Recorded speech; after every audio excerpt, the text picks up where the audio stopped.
संभाजी महाराजांना कैद केलं होतं महाराज. बहादूर गडावर त्या ठिकाणी कैद करण्यात आलं होतं. खूप अन्याय अत्याचार केले महाराज. छत्रपती संभाजी महाराज झुकला असता, वाकला असता तर आयुष्य आरामात आयुष्य जगला असता. पण स्वतःचा स्वाभिमान विकला नाही त्यांनी. काय? स्वतःचा स्वाभिमान विकला नाही. एवढा अन्याय अत्याचार चालू होता संभाजी महाराजांवर.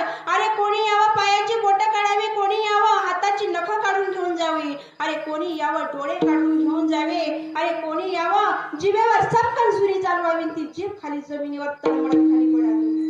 कोणी यावं उकळलेलं तेल, उकळलेलं गरम पाणी माझ्या राजांच्या अंगावर टाकावं, अरे कोणी यावं हातात नमक घ्यावं, माझ्या राजांच्या जखमांवर लावावं. अरे जीवाची लाही लाही होत होती दादांनो. कोणी यावं हातात सुऱ्या घ्याव्या आणि राजांच्या अंगावर मुद्रा काढाव्या. अरे मुद्रा मुद्रा मुद्रा, रक्त रक्त रक्त मुद्रांतवत निघाला होता छावा. एवढे अन्याय अत्याचार त्या ठिकाणी माझ्या राजांनी सहन केले दादांनो.